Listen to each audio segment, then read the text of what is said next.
गौतम बुद्ध के अनुयायियों को जो एक सिर लाएगा बौद्धिस्ट का, उसको कई हजार असरफियां दी जाएंगी। ऐसे सरियों में न जाने कितने बौद्धिस्टों के सर काट कर फेंक दिए गए। जिस काम को महामानव गौतम बुद्ध नहीं कर सके, उनकी संस्था के लोगों को दमन कर दिया गया, मिटा दिया गया। वो काम को करने के लिए जय गुरुदेव अवतार हुआ। लेकिन आप अपनी मानवीय बुद्धि से विचार करो। आप इनके विचारों को नहीं मानते हो तो बुद्ध के विचारों को आप आदर नहीं कर रहे। हे प्यारे भाइयों बहनों, राजा ने अपने बच्चों को समझाया बुझाया, घर ले गए, अपने बच्चों को बहुत समझाया, लेकिन राजा का बच्चा सिद्धार्थ और ये मन में अपने पिता के उस मलिन भावना पर विरोध करता रहा। कहा, पिताजी आप राजा हो, जीवों की हिंसा का एक कानून बनाओ, किसी जीव की हिंसा नहीं होनी चाहिए। जब दुनिया बनाने वाले ने इंसान के खाने के लिए अनाज बनाए हैं, तो इंसान अनाज को खा करके अपना जीवन क्यों नहीं जी रहा है? क्यों निरीह पशु पंछियों की हिंसा हत्या करके और उनके दुख और पीड़ाओं को देने का कर्म कर रहा है? लेकिन कोई बात नहीं सुन रहा। वक्त गुजरता गया। एक दिन का ऐसा समय आया, राजा साहब बड़ी चिंता में थे।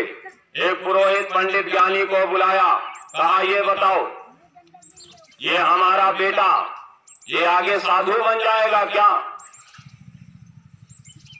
तो पुरोहित ने जो भविष्य विचारता था उसने बताया कि महाराज या तो ये बहुत बड़ा जोगी होगा और या तो चक्रवर्ती सम्राट होगा।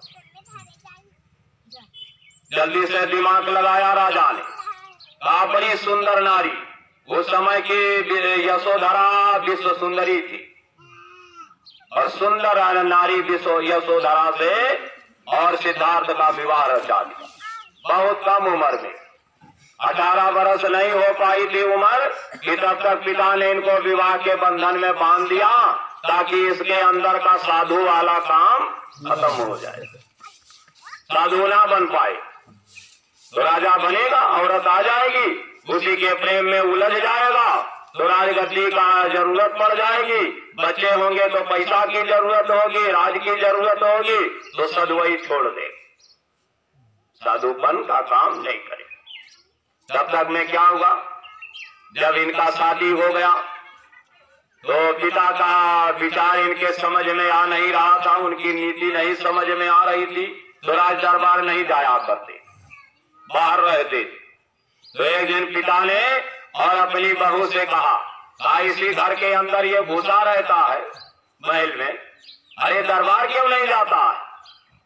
बाप को चिंता होती, और ऊपर से अगर बाप बेटे का विवाह कर दे और बेटा कुछ ना कमाए और घर के अंदर घुसा रहे, तो बोलो बाप को दुख होगा कि नहीं होगा? और बहुत बेटे अपने बाप को परेशान किए, अरे शादी हो गई है तो अच्छा कमाओ, कम से कम अपनी औरत बच्चे को खिलाने भर का लिए, अपने बच्चों को पढ़ाने भर का लिए कमाओ। शादी भी कर दिया, पिता की आशा थी कि बच्चा बड़ा होगा हमारी मदद करेगा, और आप ऐसे बच्चे निकल गए कि अब वो बाप मदद कर रहा है, तुमको भी खिलाए, तुम्हारी औरत को भी खिलाए और बच्चा को भी खिलाए। तो बोलो बोझा बढ़ा कि घटा? अब पिता का दिमाग उलझ गया और बहू से जाकर कहा, यही घर के अंदर घुसा रहता है, निकाल इसको, जाया करे राज दरबार। तो औरत ने समझाया, कहा क्या करते हो? पिताजी नाराज हो रहे। काकाए को कहा दरबार नहीं जाते हो। काका करने दरबार जाए? दरबार में हमारी बात पर विचार नहीं किया जाता है। तो कहा देखो जाओ, बात पे विचार नहीं किया जाएगा वो अलग बात है, मत बात कहा करो, कोई सुनो तो वहां देखोगे समझोगे तो कुछ विचार आए। अब ऐसी बात जब औरत ने समझाई तब ये दरबार गए, और जब दरबार गए तो उसी दिन संयोग था कि कोई पर्व पड़ा था, और उसी पर्व पे राजा साहब ने और ये मतलब मुनादी करवाई थी, तो लोगों को खैरात बांटी जा रही, फ्री में राशन दिया जा रहा, फ्री। तो राजा अपने मान के लिए और नाम के लिए और प्रजा में राशन वासन पहले भी बंटवाते। तो राशन फ्री में बांटना था, तो कहा जाओ आज राजकुमार के हाथों से शुरुआत करवाओ। तो जब ये गए वहां तो देखा तो लाखों लोग लाइन लगाए खड़े। तो अपने उससे पूछा, जो साथ में गया था इनका, तो उससे पूछा, कहा ये बताओ ये सब कौन है? कहा सब राशन लेने आए। कहा राशन गरीबों को दिया जाता है, सब गरीब हैं कहा अपना राज्य में इतनी समस्या है कि इतने लोगों को खाने भर के लिए नहीं कमा पा रहे हैं, सब गरीब हैं। अपना राज्य में समस्या बहुत बढ़ गई है, राजा को बताओ। अरे कहे सरकार यहाँ प्रजा खड़ी हुई है, इसके सामने आप ये मत कहो। कहा कैसी प्रजा? नादान प्रजा। पकड़ा एक को वहां से जो झोली फैलाए खड़ा, कहा इधर आ। कहा ये क्या है? तो कहा सरकार हाथ। तो कहा हाथ है। और कहा मेरे पास क्या है? कहा आपके पास भी हाथ। कहा ये क्या है? कहा आप। कहा ये माथे के अंदर क्या है? कहा दिमाग। कहा हाथ भी है, आंख भी है और दिमाग भी है, और इसके अंदर जो बैठा है तेरी आत्मा उसकी बेइज्जती करवा रहा, भिखारी बन गया। अरे कुछ करता, कुछ कमाता और खाता तो इसके अंदर बैठी हुई आत्मा खुश होती। ये हमको कमा कर खिला रहा है और तुझको उसने सब कुछ दिया और तू भीख मांग रहा, हाथ फैला रहा, मूर्ख कहीं का।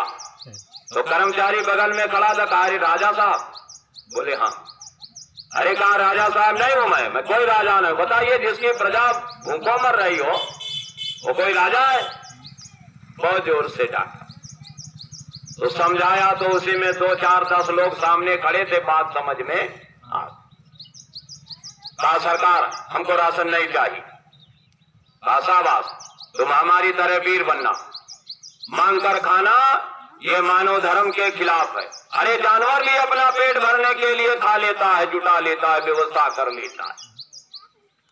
पंछी अपना पेट भरने के लिए, बच्चों को पालने के लिए दाना चुन लेते, और आदमी होकर के और अपने पेट के लिए हाथ फैला रहा है। कितना लाचार है तू, मूर्ख कहीं का। अब वही दशा क्यों है अपने हो सकते? बोलो है कि नहीं? वैसन क्यों बचा हुए भाई जब फेरी के लिए न जात हो